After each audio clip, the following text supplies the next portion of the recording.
Hi hello ನಮಸ್ಕಾರ. Balu smiles YouTube ಚಾನಲ್ಗೆ ಪ್ರೀತಿಯ ಸ್ವಾಗತ. ನಿಮಗೆಲ್ಲರಿಗೂ ಪ್ರವಾಸಕ್ಕೆ ಹೋಗ್ತೀರಾ?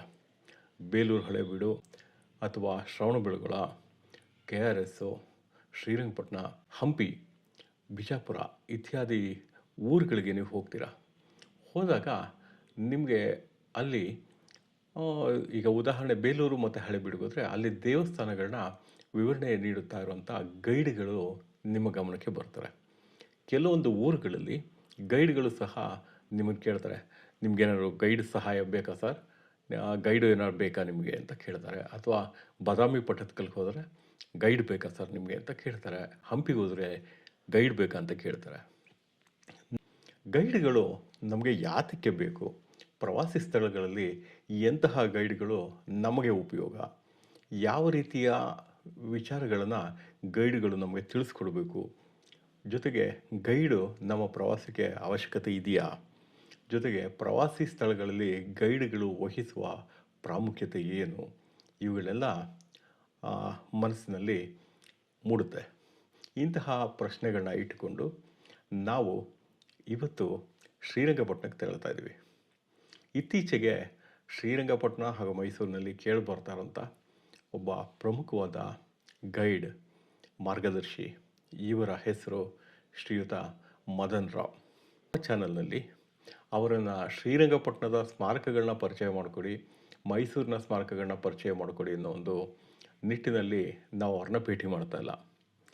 ಒಬ್ಬ ನಮ್ಮ ಕರ್ನಾಟಕ ರಾಜ್ಯದ ಗೈಡ್ಗಳ ಪ್ರತಿನಿಧಿಯಾಗಿ ಸಾರ್ವಜನಿಕರು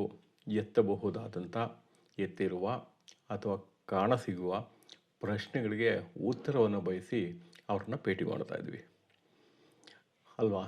ಒಬ್ಬ ಗೈಡ್ ಎಷ್ಟೆಲ್ಲ ವಿಚಾರಗಳನ್ನ ತಿಳ್ಕೊಳ್ಬೇಕು, ಹೇಗಿರಬೇಕು ಅನ್ನೋದನ್ನ ಅವರಿಂದ ತಿಳ್ಕೊಳ್ಳೋಣ. ಬನ್ನಿ, ಅವ್ರನ್ನ ಇವತ್ತು ನಾವು ಭೇಟಿ ಮಾಡೋಣ, ಬಹಳಷ್ಟು ವಿಚಾರಗಳನ್ನ ತಿಳ್ಕೊಳ್ಳೋಣ ಅವರಿಂದ.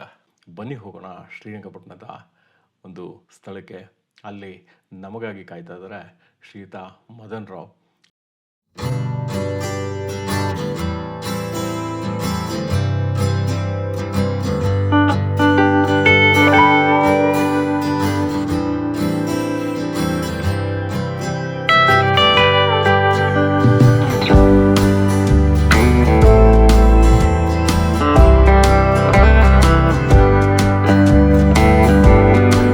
ನಮಸ್ಕಾರ ಮದನ್ ರಾವ್ ಸರ್. ನಮಸ್ಕಾರ. ಬಹಳ ಸಂತೋಷ ಆಯಿತು ನಿಮ್ಮನ್ನು ಭೇಟಿ ಮಾಡಿದ್ದು.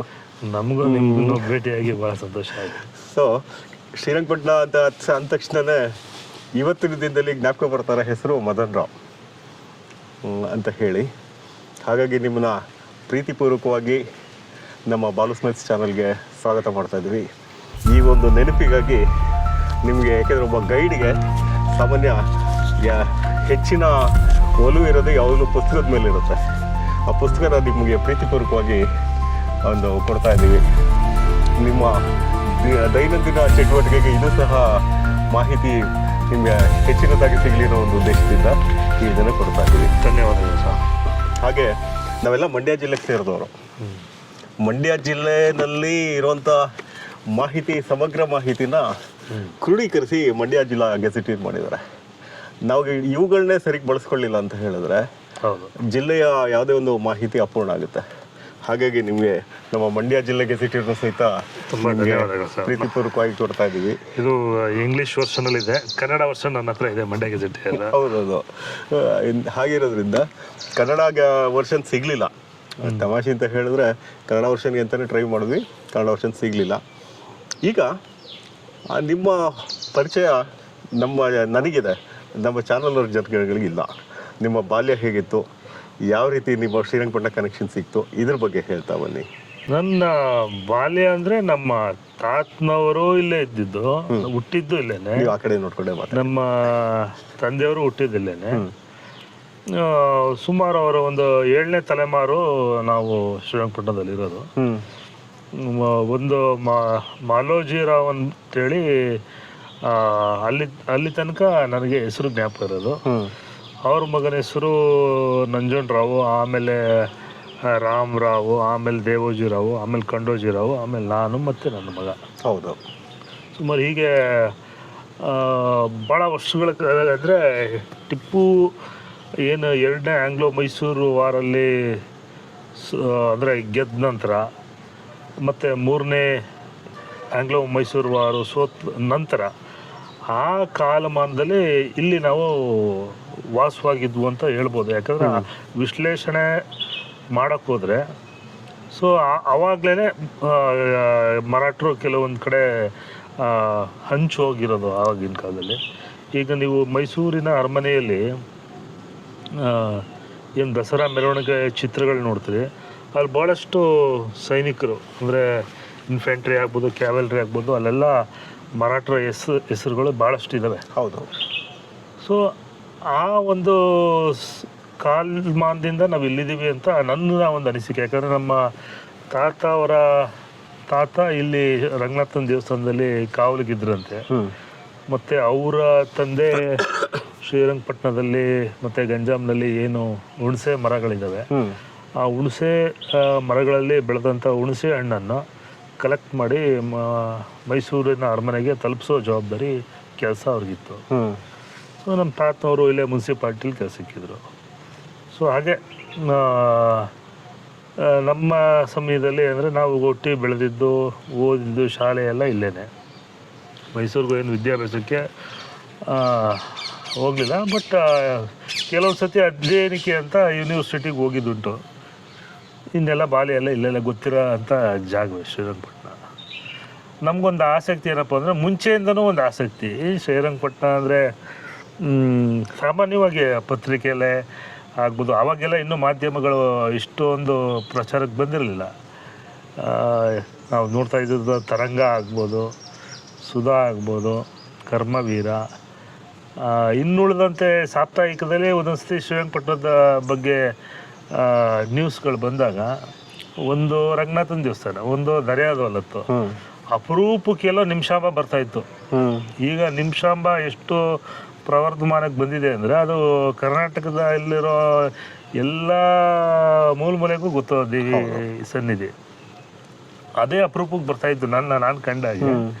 ಇಷ್ಟು ಬಿಟ್ಟರೆ ಶ್ರೀರಂಗಪಟ್ಟಣ ಇಷ್ಟೇನಾ ಅಂತ ನನಗೆ ಮುಂಚೆಯಿಂದನೂ ಅನ್ನಿಸ್ತಾನೇ ಇತ್ತು. ಒಂದಷ್ಟು ವರ್ಷಗಳ ಕಳೆದ ನಂತರ ನಾ ಅಂದ್ಕೊಳ್ವೆ ಇಲ್ಲೆಲ್ಲ ಏನು ಕೋಟೆ ಇಷ್ಟೊಂದೆಲ್ಲ ಏನು ಗಂಟೆಗಳೆಲ್ಲ ಬೆಳೆದೋಗಿದೆ. ಸೊ ಇದನ್ನೆಲ್ಲ ಏನು ಮಾಡ್ತಾಯಿದ್ದಾರೆ ಸಂಬಂಧಪಟ್ಟ ಇಲಾಖೆಗಳು ಅನ್ನೋದು ಮನಸ್ಸಲ್ಲಿ ಭಾಳ ಇತ್ತು. ಇಷ್ಟೇನಾ ಶ್ರೀರಂಗಪಟ್ಟಣ, ಇಷ್ಟೇನಾ ನೋಡೋದು ಜನ ಅಂತ. ನಿಮ್ಗೆ ಉದಾಹರಣೆ ಒಂದು ಇದಿರಲಿ, ಇದು ನಾವು 2020ರಲ್ಲಿ ಸುದೀಶ್ ಕೊಟ್ಟಿಕಲ್ ಅವರು ಶ್ರೀರಂಗಪಟ್ಟಣ ಒಂದು ಎಕ್ಸ್ಪ್ಲೋರ್ ಮಾಡೋಕ್ಕೆ ಬಂದಾಗ ಈ ಜಾಗನ ನಾನು ಕರ್ಕೊಂಡೋಗಿ ತೋರಿಸ್ತೀನಿ. ಅಂದರೆ ಇವೆಲ್ಲ ಈ ರೆಕಾರ್ಡ್ಸಲ್ಲಿ ಇತ್ತು, ಗೊತ್ತಾಯ್ತು, ಬಟ್ ಜನಗಳಿಗೆ ಗೋಚರದಲ್ಲಿ ಇರಲಿಲ್ಲ. ಹೌದು.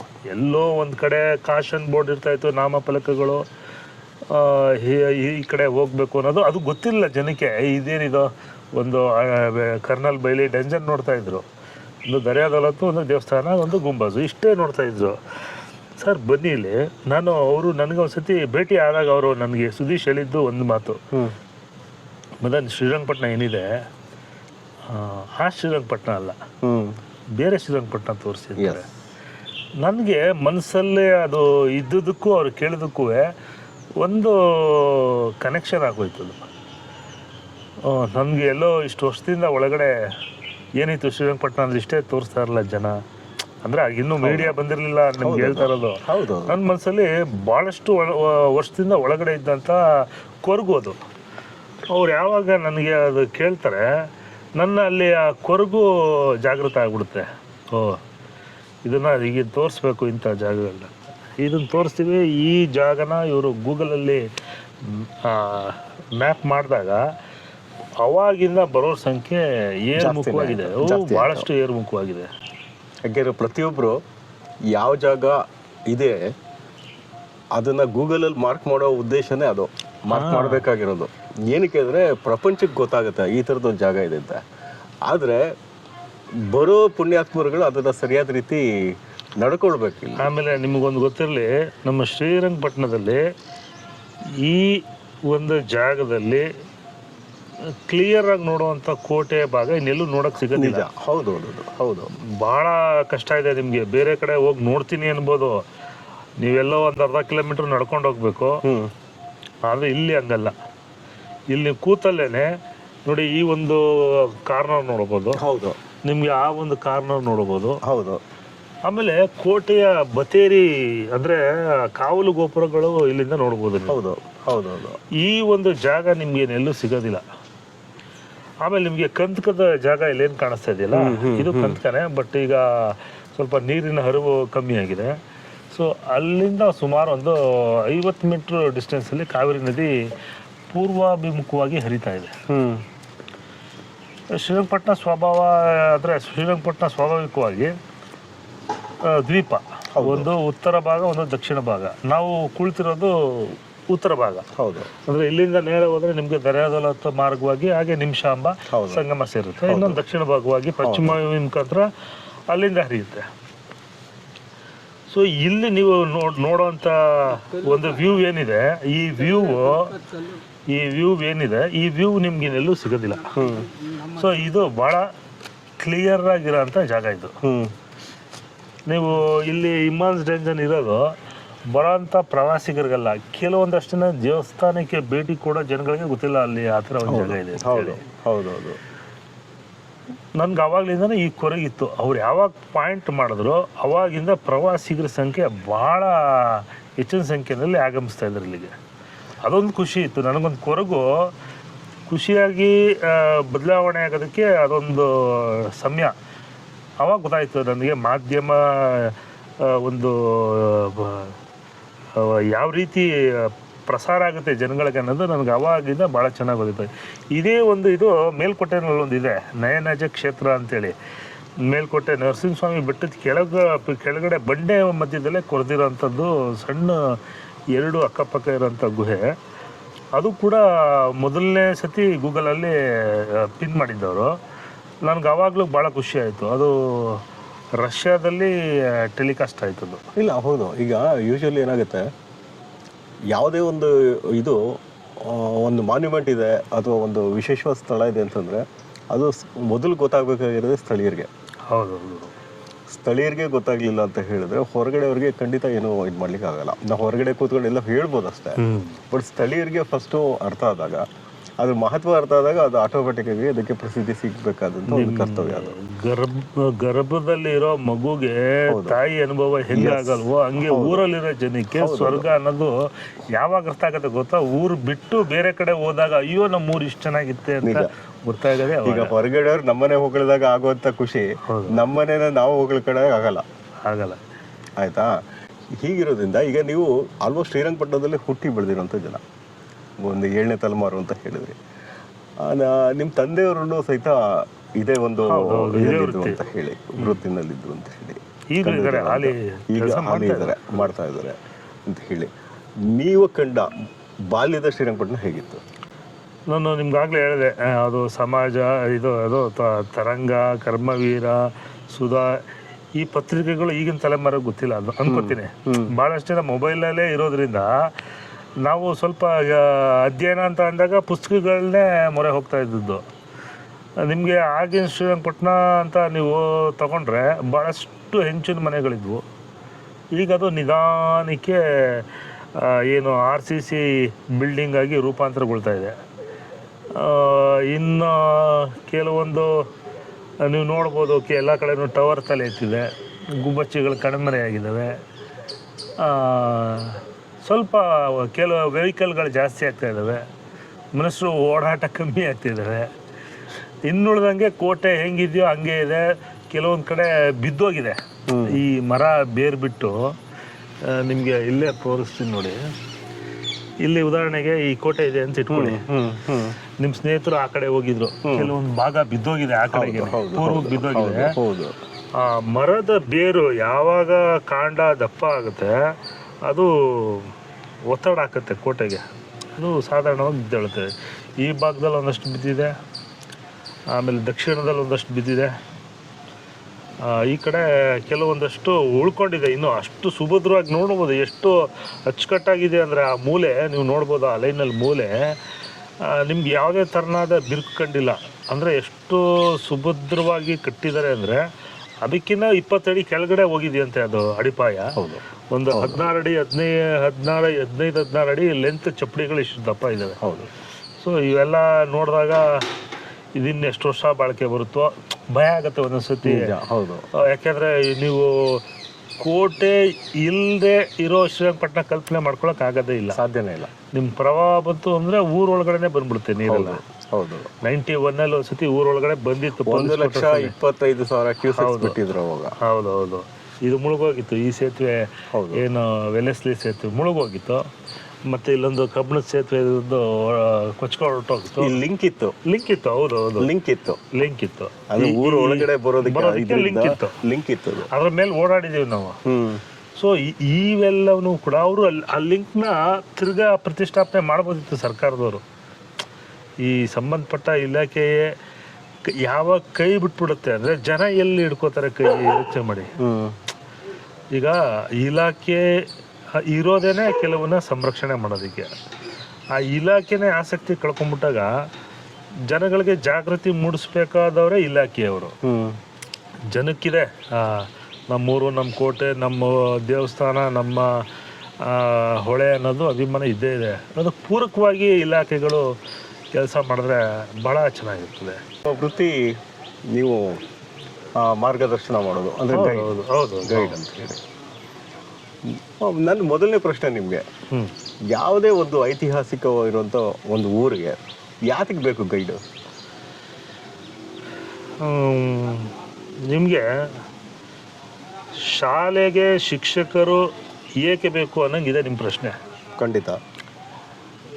ಊರಿಗೆ ಮಾಮೂಲಿ ಊರಿಗೆ ನಿಮಗೆ ಮಾರ್ಗದರ್ಶಿ ಬೇಕು ಅನ್ನೋ ಅವಶ್ಯಕತೆ ಇಲ್ಲ. ಪಂಚಾಯತ್ ಇರ್ತದೆ, ಪುರಸಭೆ ಇರ್ತದೆ, ಇಲ್ಲ ಸ್ಕೂಲ್ ಮನೆ ಇರ್ತದೆ, ಇಲ್ಲ ಇನ್ಯಾವುದೋ ಒಂದು ದೇವಸ್ಥಾನಗಳಿರ್ತವೆ. ನೀವು ಏನು ಬೇಕೋ ಅದು ಕೇಳಿದ್ರೆ ಹೋಗ್ತಾರೆ.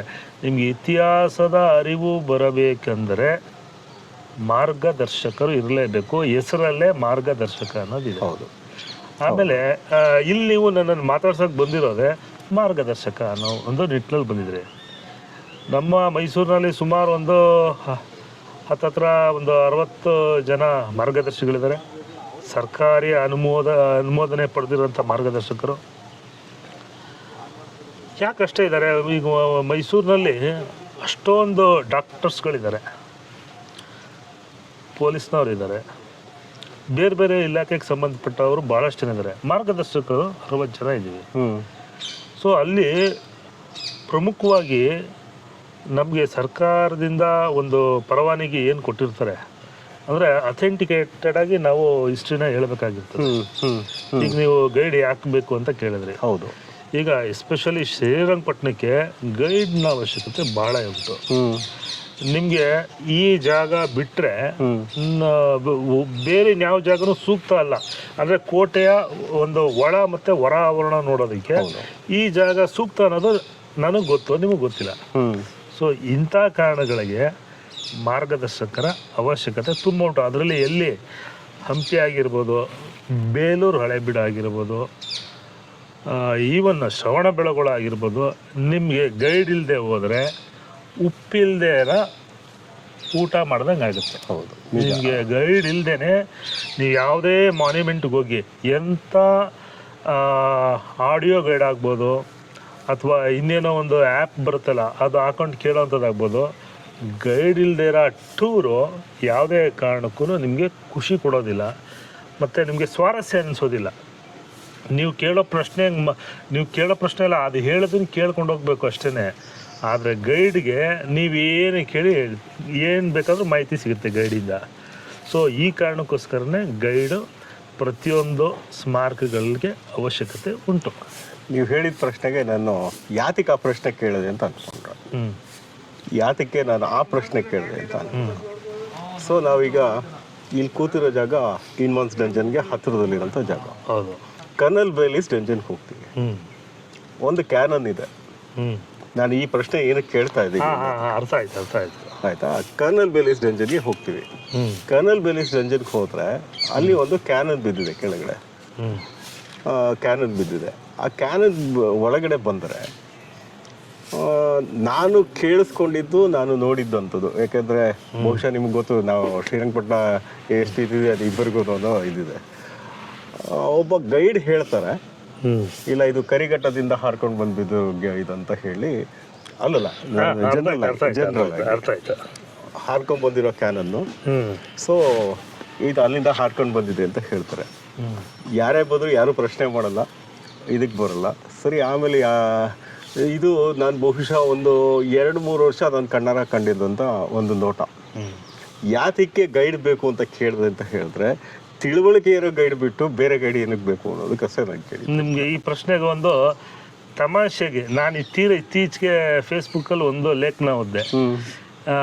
ಕೃಷ್ಣನ ಶಂಖದ ಹೆಸರು ಏನು? ಪಾಂಚಜನ್ಯ. ಅರ್ಜುನನ ಶಂಖದ ಹೆಸರೇನು ಅಂತ ಒಬ್ಬ ಪ್ರಶ್ನೆ ಕೇಳ್ತಾನೆ. ಕಮೆಂಟಲ್ಲಿ ಒಬ್ಬ ಬುದ್ಧಿವಂತ ಏನು ಹಾಕಿರ್ತಾನೆ ಗೊತ್ತೇ? ಅರ್ಜುನ್ ಜನ್ಯ ಅಂತ ಹಾಕಿರ್ತಾನೆ. ಅಂದ್ರೆ ಈಗ ಅರ್ಜುನ್ ಜನ್ಯ ಸಂಗೀತ ನಿರ್ದೇಶಕರು ಇದ್ದಾರೆ ಚಲನಚಿತ್ರದಲ್ಲಿ, ಅರ್ಜುನ್ ಜನ್ಯ ಅಂತ ಹಾಕ್ತೇನೆ. ನನಗೆ ಭಾಳ ತಮಾಷೆ ಅನಿಸ್ತು. ಅಂದ್ರೆ ಸೇಮ್ ಈ ಥರ. ಆದರೆ ನೀವು ಕರಿಘಟ್ಟಿಂದ ಏನು ಪಿರಂಗಿ ಹಾರು ಇಲ್ಲಿ ಬಿತ್ತು ಅಂತ ಹೇಳ್ತಾರಲ್ಲ, ಇವೆಲ್ಲ ಅರ್ಜುನ್ ಜನ್ಯ ಮಾತುಗಳು.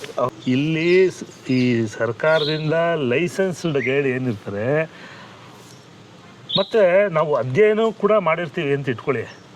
ನಿಮ್ಗೆ ಅಧ್ಯಯನ ಇಲ್ಲದೆ ಕೆಲವರು ಹೇಳೋ ಅಂಥ ಮಾಹಿತಿಗಳು ಆ ಥರ ಇರ್ತವೆ. ನಾನು ಕೇಳ್ತಾರೋ ಉದ್ದೇಶ. ಆಮೇಲೆ ನಿಮ್ಗೆ ಇನ್ನೊಂದು ಹೇಳ್ಬಿಡ್ತೀನಿ. ಹಿಂಗೆ ಅರಮನೆಗೆ ಬಂದಿದ್ರು, ಮೈಸೂರು ಅರಮನೆಗೆ.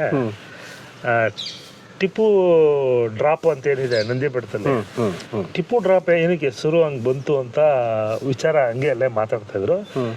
ಟಿಪ್ಪು ಮೇಲೆ ಅಭಿಮಾನ ಉಳ್ಳಂಥ ಕೆಲವರು ಪ್ರವಾಸಿಗರು, ಟಿಪ್ಪು ಬ್ರಿಟಿಷರು ಅಟ್ಟಿಸ್ಕೊಂಡ್ಬಂದಾಗ ಟಿಪ್ಪು ಅಲ್ಲಿಂದ ಹಾರಿ ಕುದುರೆ ಮುಖಾಂತರ ತಪ್ಪಿಸ್ಕೊಂಡು ಅದಕ್ಕೆ ಟಿಪ್ಪು ಡ್ರಾಪ್ ಅನ್ನೋ ಅಂತ ಹೆಸರು ಬಂತು ಅಂತ ಅವ್ರು ಮಾತಾಡ್ಕೊಂಡಾಗ ನನಗೆ ಈ ಥರ ಮಾಹಿತಿಗಳು, ನಿಮಗೆ ಅಧ್ಯಯನದ ಕೊರತೆ, ಹೌದು, ಒಂದು ದಾಖಲೆಗಳ ಕೊರತೆ ಇಲ್ಲದೆ ಸುಮ್ಮನೆ ಏನೋ ಒಬ್ರು ಹೇಳಿದ್ರು ಅದಕ್ಕೆ ಇನ್ನೊಂದು ರೆಕ್ಕೆ ಪುಕ್ಕ ಬಂದು ಬೇರೆ ಥರ ಸೃಷ್ಟಿಯಾಗ್ಬಿಡ್ತದು.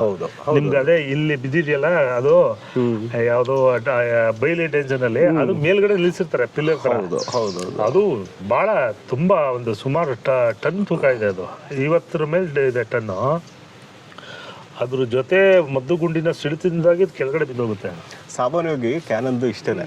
ಅದು ಸಣ್ಣದು ಇದಕ್ಕೆ ತಗೊಂಡ್ರೆ, ಒಂದು ಕ್ಯಾನನ್ ಅಂತ ಹೇಳಿದ್ರೆ ನಾವು ಮದ್ದನ್ನ ತುಂಬಿ ಅದಕ್ಕೆ ಬೆಂಕಿ ಹತ್ತಿಸಿದಾಗ ಅದು ನುಗ್ಗಿದಾಗ ಇದು ಹಿಂದಕ್ಕೆ ತಳ್ಳುತ್ತೆ. ಹೌದು. ಯಾವುದು ಪಿರಂಗಿನ ಹಿಂದಕ್ಕೆ ತಳ್ಳುತ್ತೆ. ಹಿಂದಕ್ಕೆ ತಳ್ಳಿದಾಗ ಆ ಫೋರ್ಸ್ಗೆ ಸ್ಲಿಪ್ ಆಗಿ ಅದು ಇದಾಗಿರ್ಬೋದು ಹೊರತು ಅಲ್ಲಿಂದ ಹಾರ್ಕೊಂಡು. ಆಮೇಲೆ ನಮ್ಮ ತುಂಬಾ ಜನ ಗೊತ್ತಿಲ್ಲ, ಪಿರಂಗಿ ಹಾರಲ್ಲ, ಪಿರಂಗಿ ಗುಂಡುಗಳು ಹಾರ್ತವೆ. ಪಿರಂಗಿ ಗುಂಡುಗಳು ಹಾರ್ತವೆ, ಪಿರಂಗಿ ಹಾರಲ್ಲ, ಪಿರಂಗಿ ಗುಂಡುಗಳು ಹಾರ್ತವೆ. ಪಿರಂಗಿ ಅಲ್ಲಿಂದ ಹಾರ್ಕೊಂಡ್ಬಂದಿದೆ ಅನ್ನೋದಕ್ಕೆ ಯಾತಿಕೆ ಅಂತ ಹೇಳಿದ್ರೆ, ಒಬ್ಬ ಗೈಡ್ ಒಂದು ಸತ್ಯವಾದ ವಿಷಯನ ತಿಳ್ಕೊಳ್ದೇ ಇದ್ದಾಗ ಆಗುವಂಥ ಅನಾಹುತಗಳಿಗೆ ಇದು ಒಂದು ಜನ್ರೇಷನ್ಗೆ ತಪ್ಪು ಮಾಹಿತಿ ಕೊಡುವಂಥದ್ದು. ಇದೇ ರೀತಿಯಲ್ಲಿ, ಯಾಕೆಂದರೆ ನೀವು ಗೈಡ್ ಆಗಿ 1000 ಜನ ನೋಡ್ತೀರಾ ಪ್ರತಿನಿತ್ಯ. ನಿಮಗೆ ಒಂದು ಸೀಸನಲ್ಲಿ ಒಟ್ಟೊಟ್ಟಿಗೆ ಒಂದು 25 ಜನ ಬರ್ತಾರೆ ಒಂದು ಟೀಮಲ್ಲಿ. 25 ಥರ ಪ್ರಶ್ನೆ ಕೇಳ್ತಾರೆ. ಅದು ಯಾವುದೋ ಪರ ಇರುತ್ತೆ, ಇನ್ಯಾವುದೋ ವಿರೋಧ ಇರುತ್ತೆ, ಇನ್ಯಾವುದೋ ವಿವಿಧ ರೀತಿಯ ಸಬ್ಜೆಕ್ಟ್ಗಳಲ್ಲಿ ಸೇರಿಕೊಂಡು ನಿಮ್ಮನ್ನ ಕೆರಳಿಸುತ್ತೆ, ಕೆಲವು ಸರಿ ಅರಳಿಸುತ್ತೆ. ನೀವು ಕರೆಕ್ಟಾಗಿ ಕೇಳಿದ್ರಿ. ಇನ್ನೊಂದು ಸ್ವಲ್ಪ ವಿವರವಾಗಿ ನೀವೇ ಕೇಳಬೇಕಿತ್ತು. ನಿಮ್ಮ ಪ್ರಶ್ನೆ ನನಗೆ ಅರ್ಥ ಆಯಿತು. ಇತಿಹಾಸದಲ್ಲಿ ಅಂದರೆ ಭೂತಕಾಲದಲ್ಲಿ ಆಗಿರೋದಕ್ಕೆ ನಾವು ಹೊಣೆಗಾರರಲ್ಲ. ಹೌದು. ಆದರೆ ಈಗಿನ ನಮ್ಮ ನಡವಳಿಕೆ ಭವಿಷ್ಯಕ್ಕೆ ಅದು ಹೊಣೆಗಾರರಾಗಿರ್ತವೆ. ಬಟ್ ಜಾಬ್ ಕೊಡೋಕೆ ಅವರಿಲ್ಲ, ನಮಗೆ ಜಾಬ್ ಹೇಳೋಕ್ಕೆ ಮುಂದಿನವ್ರಿಗೆ ನಾವಿರೋದಿಲ್ಲ. ಹೌದು. ಈ ಕಾರಣದಿಂದಾಗಿ ಹಿಸ್ಟ್ರಿನ ಜಸ್ಟ್ ನಾವು ಹಿಸ್ಟ್ರಿಯಾಗಿಯೇ ನಾವು ನೋಡಬೇಕಾಗ್ತದೆ. ಆಮೇಲೆ ನಾವು ಅದರಲ್ಲಿ ಒಳಿತು ಕೆಡುಕುಗಳನ್ನ ನಾವು ನೋಡೋಂಗೇ ಇಲ್ಲ. ಅದರಲ್ಲಿ ಒಳಿತು ಕೆಡುಕುಗಳನ್ನ ನೋಡೋಂಗಿಲ್ಲ. ಈ ಹಿರೋಶಿಮಾ ನಾಗಸಾಕಿ ಮೇಲೆ ಬಾಂಬ್ ಬಿತ್ತು, ಭಾಳಷ್ಟು ಜನ ಜೀವ ಕಳ್ಕೊಂಡ್ರು. ವಿತಿನ್ 60-70 ವರ್ಷದಲ್ಲಿ ದೇಶ ಯಾರೋ ಕಂಡು ಕೇಳರಿಯದಾಗೆ ಅಭಿವೃದ್ಧಿಗೊಳ್ತು. ಹೌದು, ಇತಿಹಾಸ. ಹೌದು, ಅದನ್ನು ಹಾಗೆ ಹೇಳಬೇಕು. ಹೌದು. ಹೂವಿನ ಸುರಿಮಳೆ ಗೈದ್ರು, ಜನ ಎಲ್ಲ ತೀರೋದ್ರು, ತಿರ್ಗಾ ಅವರು ಅಭಿವೃದ್ಧಿ ಹೊಂದಿದ್ರು ಅಂತ ಇರಬಾರ್ದು. ಹೇಗಿತ್ತು ಹಾಗೆ ಹೇಳ್ಬೇಕು ಇತಿಹಾಸ. ಹೌದು. ನೀವು ಹಾಗೆ ಹೇಳ್ದೆ ಬೇರೆ ಥರ ಹೇಳಿದ್ರೆ ಅದು ಇತಿಹಾಸ ಅನಿಸ್ಕೊಳ್ಳೋದಿಲ್ಲ. ನಿಜ. ನಾನು ನಿಮ್ಗಾಗಲೇ ಹೇಳಿದೆ, 200 ವರ್ಷ ಹಿಂದೆ ಆಗಿರೋದಕ್ಕೆ ಹೊಣೆಗಾರರು ಅವರು. ಈಗ ನಾವು ಡೆಮಾಕ್ರಸಿಲಿ ಹುಟ್ಟಿರೋರು. ನಿಜ. ಡೆಮಾಕ್ರಸಿಲಿ ಹುಟ್ಟಿರೋದಕ್ಕೆ ಕೆಲವೊಂದು ಪ್ರಶ್ನೆ ಕೇಳ್ಬೋದು, ಉತ್ತರನೂ ತಗೋಬೋದು. ಹೌದು. ಆದರೆ ಆಗ ಪ್ರಶ್ನೆನೇ ಕೇಳಂಗಿರ್ಲಿಲ್ಲ. ನಿಜ. ಈಗ ನಾವು ಮುಂದಿನ ಜನಾಂಗಕ್ಕೆ, ಮುಂದಿನ ತಲೆಮಾರಿಗೆ ನಾವು ಜವಾಬ್ದಾರಿಗಳು ಆಗಿರ್ತೀವಿ, ಬಟ್ ಭೌತಿಕವಾಗಲ್ಲ, ನಮ್ಮ ನಡವಳಿಕೆಯಿಂದ. ನಿಜ. ಹೌದು. ಇತಿಹಾಸವೂ ಹಂಗೇನೆ. ಇತಿಹಾಸ ಅಂದರೆ ಪದದ ಅರ್ಥನೇ ಇದು, ಹೀಗೆ ಇತ್ತು. ಹೌದು. ಅಷ್ಟೇ, ಹಾಗೆ ಹೇಳಬೇಕು. ಸೊ ನೀವು ಹೇಳ್ತಾ ಇರೋ ಹೇಗಿದೆ ಅಂದರೆ, ಇವತ್ತಿನ ನಮ್ಮ ಅಜ್ಜಂದ್ರು ಅಥವಾ ಮುತ್ತಜ್ಜಂದ್ರು ಅವತ್ತಿನ ಕಾಲಕ್ಕೆ ಹೇಗೆ ಬೇಕೋ ಹಾಗೆ ಡ್ರೆಸ್ ಮಾಡ್ಕೋತಿದ್ರು. ಹಾಂ. ಇವತ್ತು ನಾವು ಶಾರ್ಟ್ಸ್ ಹಾಕೋತೀವಿ, ಬರ್ಮುಡ ಹಾಕೋತೀವಿ, ಟೀ ಶರ್ಟ್ ಹಾಕೋತೀವಿ. ನಮ್ಮ ಮುತ್ತಾತ ಯಾಕೆ ಟೀ ಶರ್ಟ್ ಹಾಕೋತಿರಲಿಲ್ಲ, ಜೀನ್ಸ್ ಹಾಕ್ತಿರಲಿಲ್ಲ ಅಂತ ಪ್ರಶ್ನೆ ಕೇಳ್ದಂಗಿದೆ ಅಂತ. ಅದು ಕಾಲಕ್ಕೆ ತಕ್ಕಂತೆ ಅಭಿರುಚಿ. ಅಲ್ಲ, ನಾನು ಹೇಳಿದ್ದು ಹೌದು ಹೌದು ಹೌದು. ಅವ್ರು ಯಾಕೆ ಹಾಕ್ಲಿಲ್ಲ ಅಂತ ನಾವು ಪ್ರಶ್ನೆ ಕೇಳ್ತಾ ಇದೀವಿ. ಅವಾಗ ಆ ರೀತಿ ನಾವು ಇನ್ನೂ ಅಡ್ವಾನ್ಸ್ ಆಗಿರ್ಲಿಲ್ಲ ಅಂತ ಬರುತ್ತೆ. ಅಲ್ಲ, ಅಡ್ವಾನ್ಸ್ ಆಗ್ತಿಲ್ಲ. ಅವತ್ತಿನ ನಡವಳಿಕೆ, ಅವತ್ತಿನ ಸಮಾಜ, ಅವತ್ತಿನ ಸನ್ನಿವೇಶ ಹಾಗಿತ್ತು. ಇವತ್ತಿನ ಸನ್ನಿವೇಶ, ಇವತ್ತಿನ ನಡವಳಿಕೆ, ಇವತ್ತಿನ ಇದು ಹೀಗಿದೆ. ಅಷ್ಟೇ. ನಾವು ಪ್ರಶ್ನೆ ಕೇಳ್ತಿರೋದು ಹಿರಿಯರಿಗೆ, ಯಾರೇ ಆಗ್ಲಿ ಅವರು ಕೇಳ್ತಿರೋದು, ಅವ್ರು ಯಾಕೆ ಹಿಂಗಿಲ್ಲ ಅಂತ ಕೇಳ್ತಾ ಇದೀವಿ. ಈಗ ಹಾಗಲ್ಲ, ಆದ್ರೆ ಆಗಿನ ಸಮಯ ಹಂಗಿತ್ತು, ಈಗಿನ ಸಮಯ ಹಿಂಗಿದೆ. ಇದೇ ಡೆಮಾಕ್ರಸಿ. ಹೌದು ಹೌದು. ಅದು ಯಾವುದೇ ವಿಷಯಕ್ಕಾದ್ರೂ ಅನ್ವಯ ಆಗುತ್ತೆ, ಅಪ್ಲೈ ಆಗುತ್ತೆ. ಈಗ ನಿಮಗೆ ಒಂದು 200 ವರ್ಷದಿಂದ ಇದ್ದಂಥ ಒಂದು ಪಾಳೆಗಾರಿಕೆ, ಈಗ ಅದು ತಪ್ಪು. ಅವನು ಯಾರು ಕೇಳಕ್ಕೆ ಹೌದು ಬರುತ್ತೆ. ಹೌದು. ಅವಾಗ ಸ್ವಾಮಿಯರು ಹೇಳಿದ್ರು, ಬುದ್ಧಿಯವರು ಹೇಳಿದ್ರು, ಪಾಳೆಗಾರರು ಹೇಳಿದ್ರು, ಮುಗಿಯಿತು ಅಷ್ಟೇ. ಹೌದು. ಅಂದರೆ ಆ ಕಾಲಕ್ಕೆ ಆ ರೀತಿ ಕಾನೂನಿತ್ತು. ಅದನ್ನು ತಪ್ಪು ಅಂತ ಹೇಳ್ತಾ ಇಲ್ಲ, ಇದನ್ನು ತಪ್ಪು ಅಂತ. ಅವತ್ತಿನ ಸನ್ನಿವೇಶ ಅವತ್ತಿನ ಸನ್ನಿವೇಶ, ಅವತ್ತಿನ ಈಗಿನ ಸನ್ನಿವೇಶ ಕೋಟೆ ಕಟ್ಟಕ್ಕಾಗತ್ತಾ? ಯಾವುದೇ ಕಾರಣಕ್ಕಾಗಲ್ಲ. ಅಲ್ಲ, ಒಂದ್ ವೇಳೆ ನೀವು ಇಮ್ಯಾಜಿನ್ ಮಾಡ್ಕೊಳ್ಳಿ, ಇತಿಹಾಸ ಕಾಲದಲ್ಲಿ ಫೇಸ್ಬುಕ್ ಅಥವಾ ಯೂಟ್ಯೂಬ್ ಅಥವಾ ಇನ್ಸ್ಟಾಗ್ರಾಮ್ಗಳು ಇದ್ದಿದ್ರೆ ಆಗ್ತಾ ಇದ್ದು ಅನಾಹುತಗಳೇನು ಅಥವಾ ಆಗ್ತಿದ್ದು ಒಳ್ಳೇದೇನು ಇಮ್ಯಾಜಿನ್ ಮಾಡ್ಕೊಳ್ಳಿ. ಕಲ್ಪನೆಗೆ ನಿಲ್ಕದ ಪ್ರಶ್ನೆಗೆ ಇದು ಉತ್ತರ. ಇದು ಕಲ್ಪನೆಗೆ ಬರೋದೇ ಇಲ್ಲ. ಇದು ಆಗಿನ ಕಾಲದಲ್ಲಿ ಫೇಸ್ಬುಕ್ ಬರೀ ನ್ಯೂಸ್ ಪೇಪರ್ ಇದ್ರೆ ಆಗ್ತಾ ಇರಲಿಲ್ಲ ಅಲ್ವಾ? ಆಗ್ತಾ ಇರಲಿಲ್ಲ. ಯಾಕೆಂದ್ರೆ ಶ್ರೀರಂಗಪಟ್ಟಣದಲ್ಲಿ ನಡೆದಂಥ ಘಟನೆ, ಶ್ರೀರಂಗಪಟ್ಟಣ ಕ್ಯಾಪ್ಚರ್ ಮಾಡಿದ್ದಂತ May 4th, 1799 ಏನು ಇದಾಗುತ್ತೆ, ಈ ಘಟನೆ ಬ್ರಿಟಿಷ್ ಪೇಪರ್ಲಿ ಬರೋದಕ್ಕೆ 6 ತಿಂಗಳು ತಗೋತ್ತೆ. 6 ತಿಂಗಳು ನೋಡಿದ್ರ ಪಬ್ಲಿಷ್ ಆಗೋದಕ್ಕೆ. ಇಲ್ಲಿನ ನ್ಯೂಸು ಅಥೆಂಟಿಸಿಟಿ ಸಿಕ್ಕಿ ಅದೆಲ್ಲ ತಗೊಂಡು ಪಬ್ಲಿಷ್ ಆಗೋದಕ್ಕೆ 6 ತಿಂಗಳು ತಗೊಳುತ್ತೆ. 6 ತಿಂಗಳು ಅಂದರೆ ಎಷ್ಟು ನಿಧಾನಗತಿಲಿ ಅವರು, ಅಂದರೆ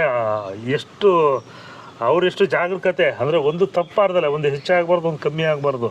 ನೀವೇ ಅಧಿಕೃತವಾಗಿ ನ್ಯೂಸ್ ಪೇಪರ್ನಲ್ಲಿ ಪಬ್ಲಿಷ್ ಆಗೋದಕ್ಕೆ 6 ತಿಂಗಳು ತಗೊಳುತ್ತೆ. ಅಧಿಕೃತ ಮಾಡೋಕ್ಕೆ 6 ತಿಂಗಳು ಅಂದರೆ ಅರ್ಥ ಮಾಡಿ 6 ತಿಂಗಳು ಆಗುತ್ತೆ ಅವಾಗ.